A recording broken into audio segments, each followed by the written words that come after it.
The following is a class on the Bhagavad Gita as it is, 4th chapter, text number 19 through 25, given by His Divine Grace, A.C. Bhaktivedanta Swami Prabhupada, recorded on January 10th, 1969, in Los Angeles.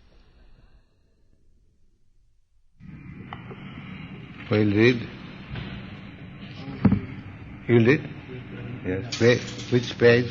122. Transcendental knowledge. Text number 19. One is understood to be in full knowledge, whose every act is devoid of desire for sense gratification. He is said by sages to be a worker whose fruitive action is burned up by the fire of perfect knowledge. One is understood to be in full knowledge, whose every act is devoid of desire for sense gratification. The opposite is ignorance. Those who are in knowledge of sense gratification, they are devoid of knowledge. Yes. He is said by sages to be a worker whose fruitive action is burned up by the fire of perfect knowledge.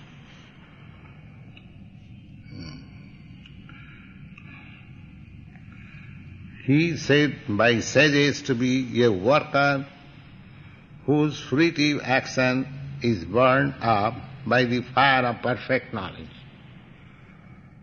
This is very common thing. Everyone has to act.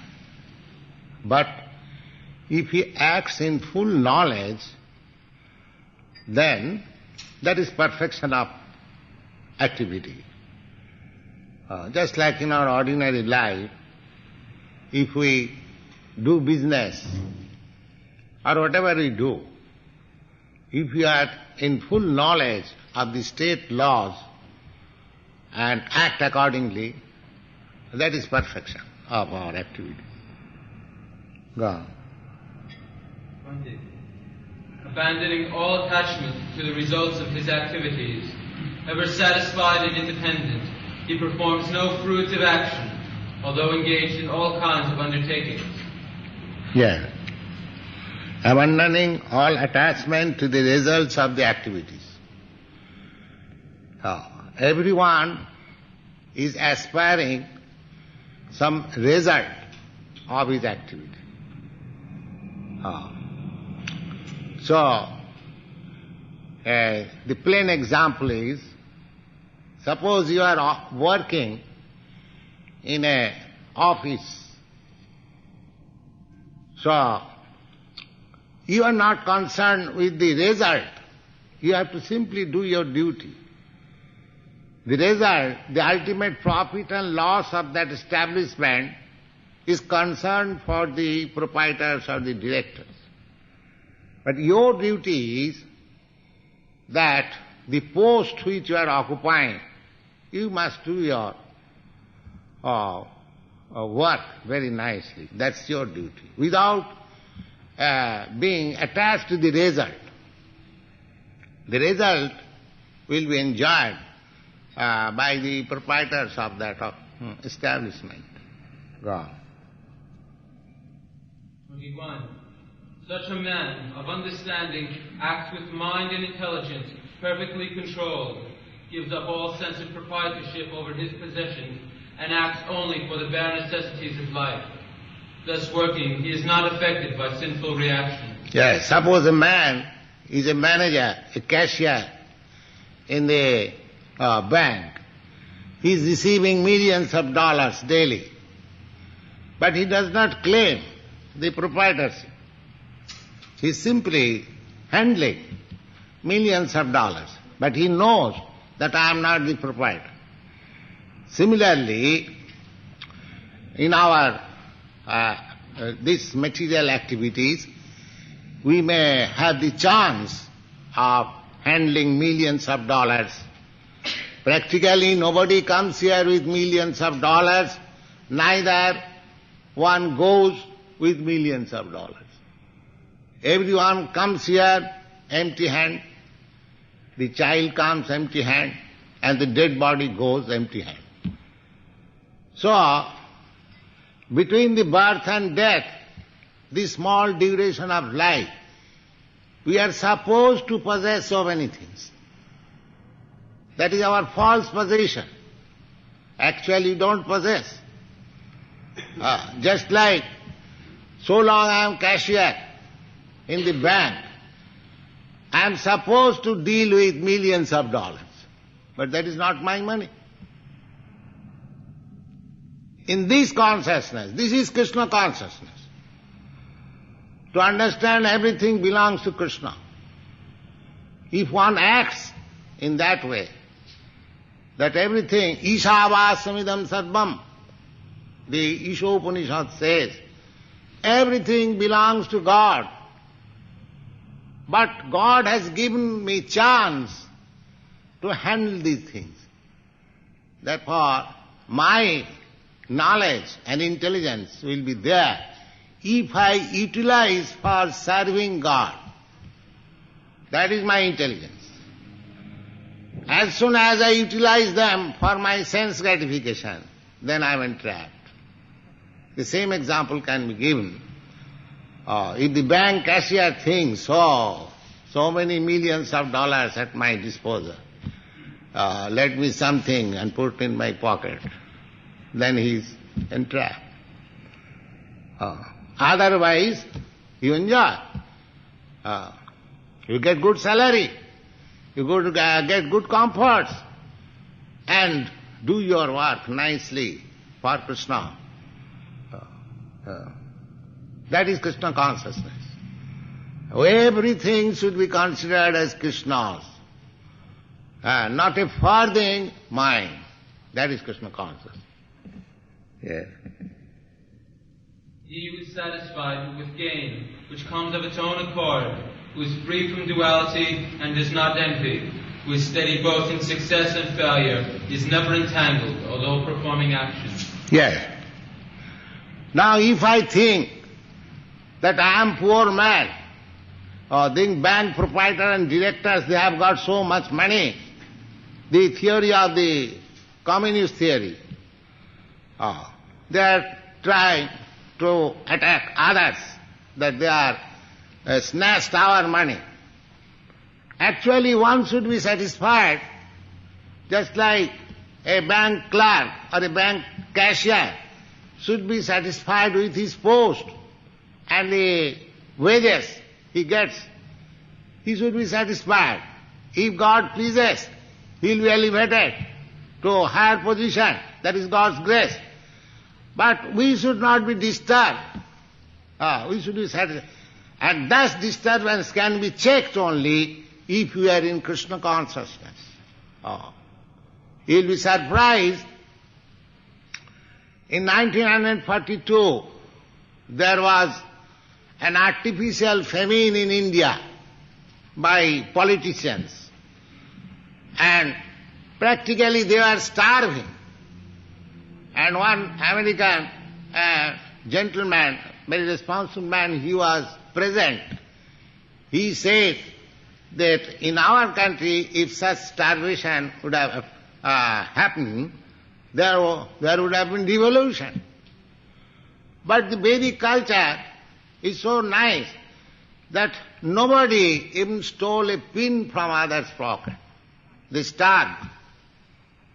Because the culture is, they are satisfied. Well, God has put me in this condition, why shall I encroach upon others' property? That is Vedic culture. Ishavāsamidam sarvam. Everything belongs to God. Whatever He has allotted to me, that is mine possession. I can. Tena taktena bhunjita. Whatever is allotted to you, be satisfied. Ma gridha kasyachid dhanam. You do not encroach upon others' property. If anyone is satisfied in this way, in Krishna consciousness, where is the question of stealing? There is no question of stealing. There is no need of law for the thieves. People will become so honest, he will be satisfied. So this Krishna consciousness movement is all pervading. Either you take socially, politically, religiously, scientifically, philosophically, any way you take. Just like sandalwood. Sandalwood, you rub it on the stone in any way, the pulp will be flavored. It is not that if you rub the wood on the stone in this way, then the pulp will come flavored. No. Krishna consciousness is so nice. If you apply in any field of activities, you will see it is perfect. Either you apply in industry, or in politics, or in sociology, or in philosophy, or in science. Therefore Bhagavad says that whatever capacity you may have, either you are a scientist, or a lawyer, or an engineer, or a rich man, a capitalist, whatever you may be, your duty is to utilize your talent for Krishna consciousness. That's all. That is perfection. Yes. Purport. A Krishna-conscious person does not make much endeavor even to maintain his body. He is satisfied with gains which are obtained of their own accord. He neither begs nor borrows, but he labors honestly as far as in his own power, and is satisfied with whatever is obtained by his own honest labor. A Krishna-conscious person is therefore independent in his livelihood. He does not allow anyone's service to hamper his own service to Krishna. However, for the service of the Lord, he can participate in any kind of action without being disturbed by the duality of the material world. The duality of the material world is felt in terms of heat and cold, or misery and happiness. A Krishna-conscious person is above this duality because he does not hesitate to act in any way for the satisfaction of Krishna. As he does not care for duality, therefore he is steady both in success and in failure. These signs are visible when one is at full in transcendental knowledge. 23. The work of a man who is unattached to the modes of material nature and who is fully situated in transcendental knowledge merges entirely into transcendence. Yes.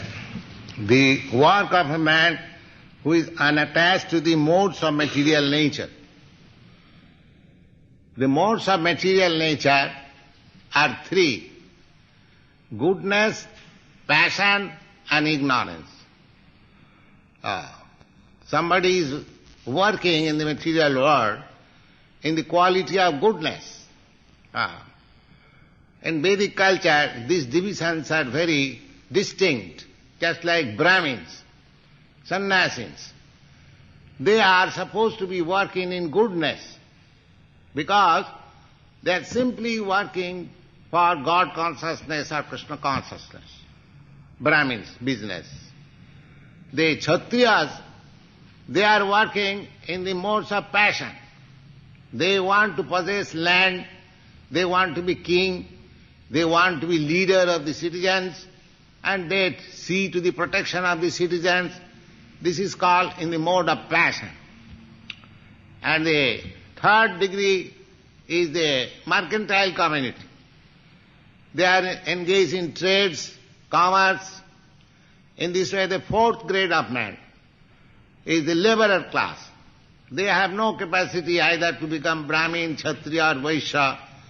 They have to take shelter of somebody and must be satisfied with the wages he takes from them. And in this age, the Vedic literature says, Kalau Sudra Sambhava. In this age, practically everyone is a Shudra, labor class. Because everyone is dependent. The Brahmin, Kshatriya and Vaishya, they are not dependent. But labor class, they are dependent. So, because this human civilization at the present moment is so made that everyone is dependent. Nobody is self-sufficient. One has to work somewhere for his livelihood. So, in this age, practically everyone is dependent or laborer class. Now, here it is said that the work of a man who is unattached to the modes of material nature. Now, this division, Brahmin, Kshatriya, Vaishya, or the intelligent class, the administrative class, the mercantile class, and the laborer class, you say in any way, these are material activities. But when you engage yourself in Krishna consciousness, either you are a Brahmin, Kshatriya, or Vaishya, or Shudra, then you are transcendent immediately. Just like in this body, there are different parts and sections. The head is one section. The arm, another section. The abdomen, another section. The legs, another section. So, the leg is considered to be laborer class, carrying me. The hand is working, protecting me. The brain is giving me intelligence. In this way, every part is working for the whole body. Similarly, either you become intelligent class of man, or you become administrator, or you become mercantile class or laborer. If you engage yourself in Krishna consciousness, then your position is transcendental. You are no more in the material nature. This is the process of transcendental position. Gone. To him, Brahman, the supreme is the offering, Brahman is the oblation, and the sacrificial fire, and by Brahman the sacrifice is performed. By performing action in this way, one ultimately attains the supreme. Purport. A person who is fully absorbed in Krishna consciousness is sure to attain the spiritual kingdom through his full contribution to spiritual activities, for the consummation is absolute, and the things offered are also of the same spiritual nature. How activities in Krishna consciousness can lead one ultimately to the spiritual goal is described here. There are various activities in Krishna consciousness, and all of them will be described in the following verses. But for the present, just the principle of Krishna consciousness is described. A conditioned soul, entangled in material contamination, is sure to act in the material atmosphere, and yet he has to get out of such an environment. The process by which the conditioned soul can get out of the material atmosphere is Krishna consciousness. For example, a person who is suffering from a disorder... A patient who is suffering, yeah. For example, a patient who is suffering from a disorder of the bowels due to overindulgence in milk products is cured by another milk product, curd. Similarly, the materially absorbed conditioned soul can be cured by Krishna consciousness, as is prescribed here in the Bhagavad Gita. Yeah, it is a very good example. Sometimes, in India, of course, out of our greediness, we take too much milk products, kheer and sweet rice and barfi, pranasam. So, if you take too much milk, then there is possibility of disorder of the bowel. Ghee. Therefore, when you go to the physician, he will give you some medicine and he will ask you to take this medicine with sugar. Now what is this sugar? This sugar is also milk preparation. Now you can doubt, how is that? My disorder of bowel is due to taking too much milk preparation. How it will be cured by sugar? So this is the way. The sugar is although milk preparation, action is different. Similarly, you will find that these boys and girls acting in Krishna consciousness, what they are doing? They have rented a nice house, which is called temple. They are cooking there, eating there, dancing and singing. And the outsider, they will say, what is this Krishna consciousness? They are living in the nice house, and they're eating very nicely, and dancing, singing. What is the difference? We also do that. We go to the club and eat very nicely and dance also. So what is the difference? There is the difference. What is the difference? The one milk preparation causes disorder, another milk preparation cures. This is practical. Another milk preparation cures you. If you go on dancing in the club and eating in the club, gradually you become diseased materially. You see? And the same dancing and same eating here, you become spiritually advanced. So nothing has to be stopped. Simply, it has to be changed by the direction of an expert physician. That's all. That the expert physician gives you jugaad mixed with some medicine. Actually, medicine is just to bluff the patient. Actually, the jugaad will act. So similarly, we have to do everything, but because it is mixed up with that medicine of Krishna consciousness, it will cure your material disease. That is the process. Because it is mixed up with some medicine, which is called Krishna consciousness.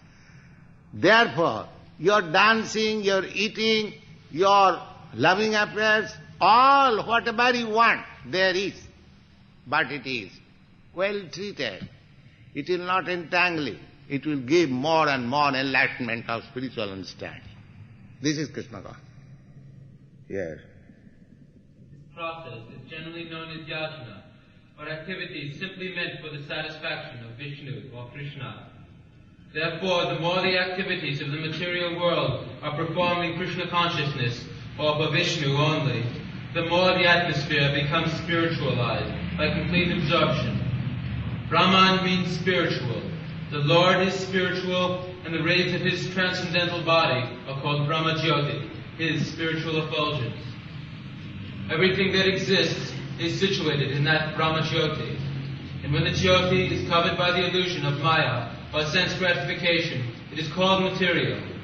Now, this is the difference between material and spiritual. Try to understand. Just like in the sunshine, there is cloud. That cloudy atmosphere is not very good. But when there is bright sunshine, you say, congratulate your friend, oh, today is a very nice day. Now the sunshine is always there. The cloud also is an interaction of the sunshine.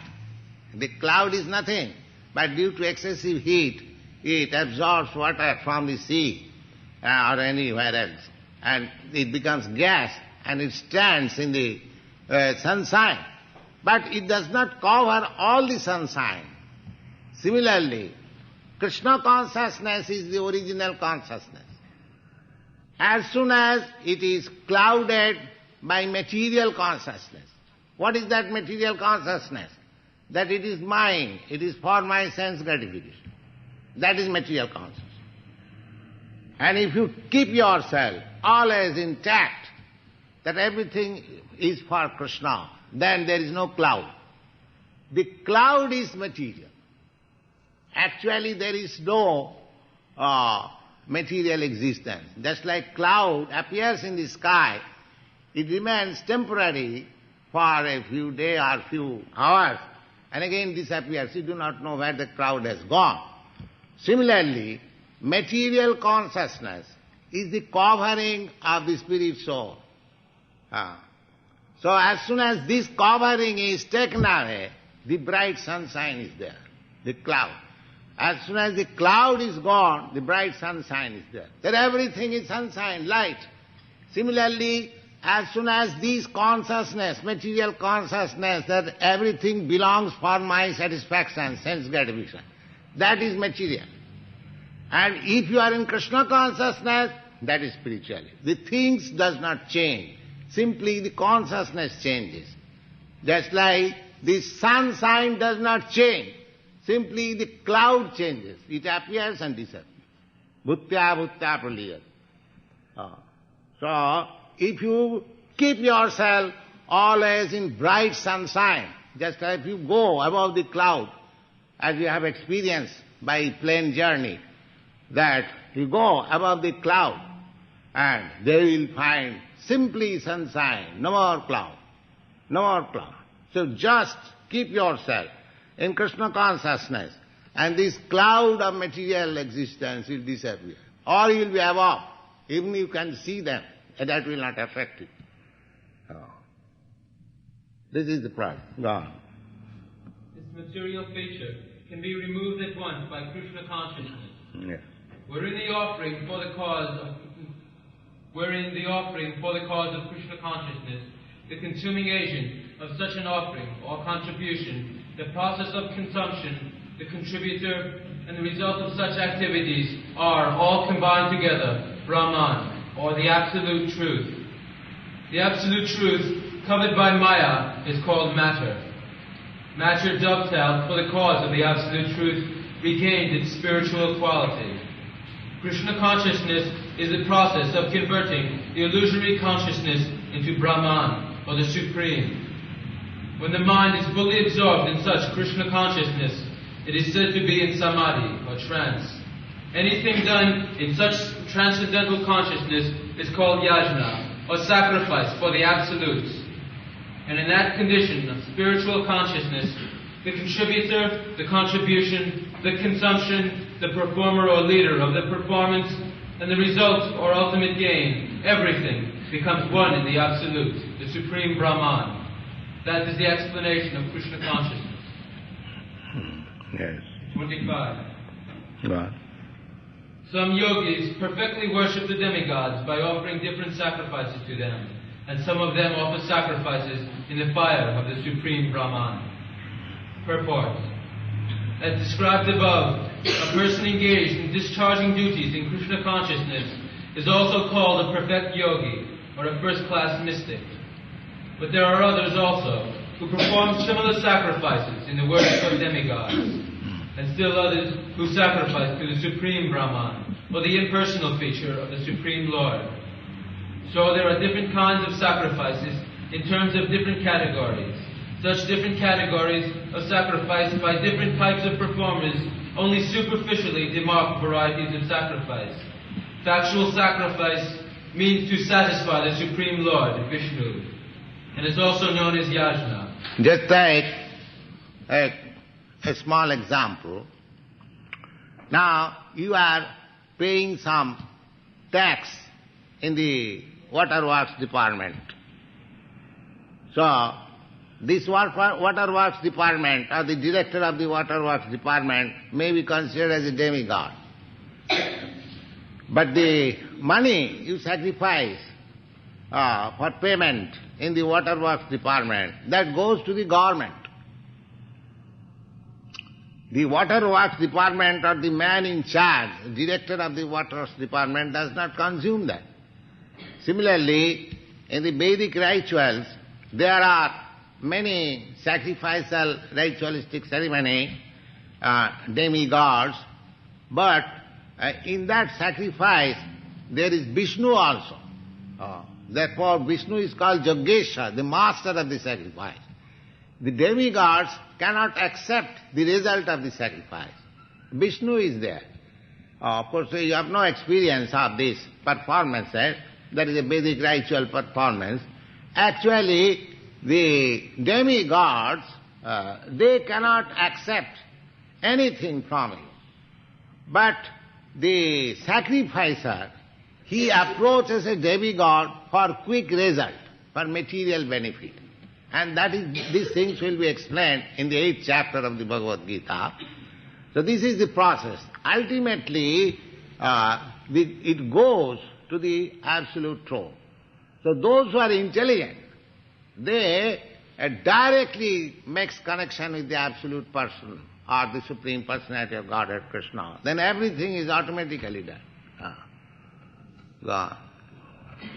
All the different varieties of sacrifice can be placed within two primary divisions, sacrifice of worldly possessions, and sacrifice in pursuit of transcendental knowledge. Those who are in Krishna consciousness sacrifice all material possessions for the satisfaction of the Supreme Lord, while others who want some temporary material happiness sacrifice their material possessions to satisfy demigods such as Indra, the sun, etc. And others who are impersonalists sacrifice in the sense of merging into the existence of impersonal Brahman. The demigods and powerful living entities appointed by the Supreme Lord for the maintenance and supervision of all material functions like heating, watering, and lighting of the universe. Those who are interested in such supplies of material benefits worship the demigods by various sacrifices according to the Vedic rituals. They are called Arisvaravadi, or believers in many gods. Bhavishyaravadi. Bhavishyaravadi means believing in many gods. Actually, God is one. But His servants, who are known as demigods, so less intelligent class of men, they accept demigods as God. Just like a less intelligent class of man takes a police constable. He raises his hand like this, and the car is stopped, even if it belongs to a great rich man. So his child may think that this constable is very great man. You see, he's very important man. But the father knows he is nothing.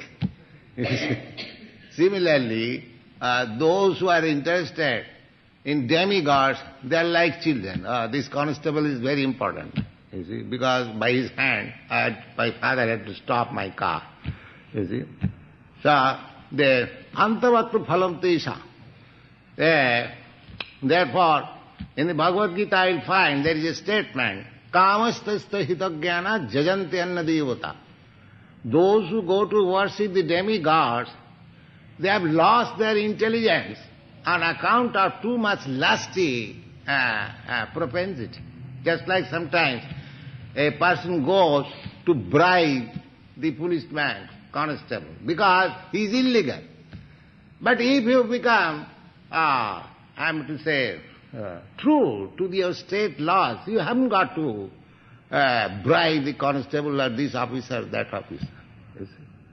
So you be true Krishna conscious, then there will be no disturbance from these demigods. But the less intelligent class of man, they in order to save themselves from the disturbance of the demigods, there are many varieties of demigods. They go to this, to that, to this, to that. But an intelligent man, that is also stated, Bahunam janmanamante gyanavan mang prapadat. One who is perfectly intelligent, after many, many births of culturing knowledge, he comes to me as surrenders. Yes, Vasudeva Sarvamati. Oh, Krishna, you are everything. That is the highest intelligence. So, Chaitanya Chaitamrita says, Krishna je bhaje sevarachat. Anyone who is engaged in Krishna consciousness is very intelligent man. Very intelligent. Oh, Krishna je bhaje sevarachatur. Chatur means intelligent. Yes. Gone.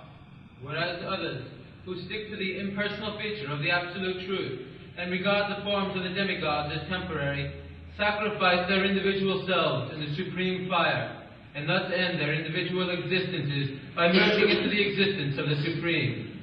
Such impersonalists relinquish their time in philosophical speculation for understanding the transcendental nature of the Supreme. In other words, the fruitive workers sacrifice their material possessions for material enjoyments, whereas the impersonalist sacrifices his material designations with a view to merging into the existence of the Supreme. For the impersonalist, the fire altar of the sacrifice is the Supreme Brahman, and the offering is the self, being consumed by the fire of Brahman. The Krishna-conscious person, however, sacrifices everything for the satisfaction of Krishna, and as such, all his material possessions, as well as his own self, everything, are sacrificed for Krishna, as with Arjuna. Thus he is the first-class yogi, but he does not lose his individual existence. That's it.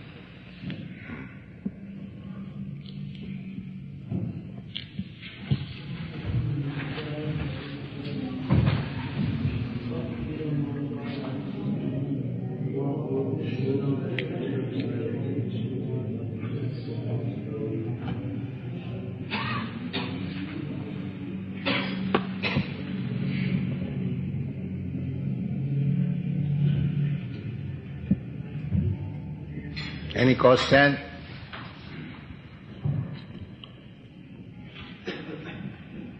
Yes. We are eternally individuals. So how do the impersonalists, even upon attaining their goal, merge into the impersonal Brahma Jyoti? That is their sign of less intelligence. Therefore we call the impersonalist as less intelligent. Just like the same example, the child is thinking that the constable is very important man. Similarly, the impersonalists are less intelligent in this sense that what is this Brahma Jyoti? The Brahma Jyoti is combination of atomic spiritual sparks. Just like sunshine is combination of molecular shining particles. This is scientific. Anything you take, either take sunshine or fire or water, you'll find atomic, even earth, they're all atomic. Small, very small parts. Similarly, the Brahma Jyoti is combination of the atomic spiritual sparks who are individual living entities. So, they may merge into that existence of Brahma Jyoti, but because every individual living entity has got individual desires, therefore they cannot exist very long in that individual condition. I want to say impersonal condition. That is stated in the Srimad Bhagavatam. Janneira vindyakha vimukta banina tayyasta bhavad avishuddha buddha. Any person who is thinking that by merging, or one who has already merged into the Brahma Jyoti, he has become liberated. Bhagavad says that he is not intelligent. What to speak of liberation? He says, Jannir Vindakha Vimukta Manina. Vimukta Manina means he is falsely thinking that he is liberated. Manina. Just like you think yourself, just like so many rascals, he is thinking, I am God. You see? I am God. So, this is only thinking. Actually, they do not know what is God. Otherwise, they would not have dared to say that I am God. They do not know the meaning of God. You see? Therefore, they are less intelligent. They are thinking, I am merged into this. Just like the rabbit. The rabbit, when he is faced with some enemy, he closes his eyes. He thinks, now I am safe.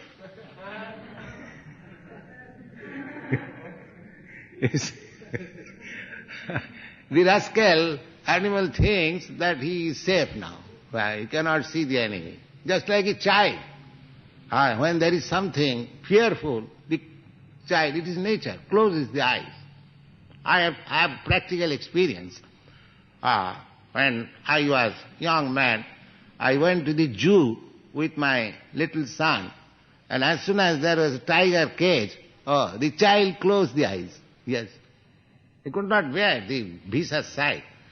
This is natural. Similarly, these impersonalists, they are closing their eyes, that's all. Just like the voidists, they are also doing that. That now I have become free by smoking or by ganja eating, drinking or smoking, you see. These things are simply false imagination. Therefore they are less intelligent. They are not intelligent.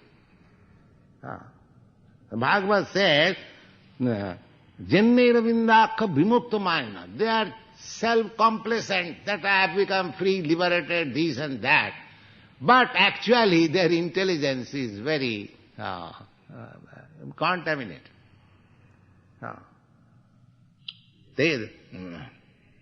Jannera vindakha vimukta manina. They are simply thinking like that. Manina. Manina means actually he is not, but he is thinking. You can think that I am the proprietor of all the banks of this Los Angeles city. You can think. Who checks you?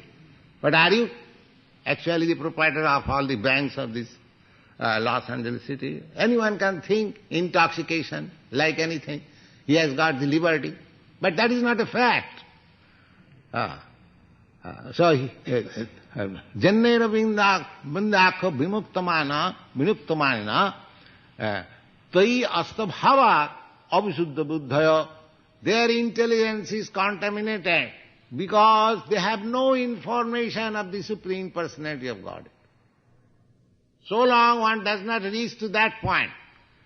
Vasudeva sarvamiti. Krishna is everything. It can take some time, but unless you reach to that point, your all intelligence is imperfect. Your knowledge is imperfect. That you must know. Therefore, one who takes Krishna is most intelligent. Tayyasya bhavad avasuddha buddhaya arujya krichena parang padang tata. Just like these foolish men, they are going very high on Sputniks and other machines, but they cannot find out the shelter and come back. You see? But they are thinking, we are so much advanced in science, we go so high. And you go high, what is your result? You come back again. They will be perfect. Yes, it will be perfect in so many years, in this way and that way. They will never accept defeat. But actually, you see, they go and come back. That's all. Similarly, these foolish persons who are thinking that I shall merge into the Brahma Jyoti, they are less intelligent because they cannot exist there. He has got inclination, desires. There is no facility for fulfilling your desires unless you go to Krishna. Therefore, in order to fulfill the desires, he will come again to this material world. Because he wants activities, pleasure. Anandamaya abhyasa, the spirit, soul and the Supreme Lord is by nature joyful. Whenever there is question of joyfulness, there must be varieties. So there is no variety. So without variety, he cannot remain there for very long. He has to come. But because he has no information of the spiritual varieties, he is bound to come back to this material variety. That's all. So therefore their intelligence is less. They are not very high class men.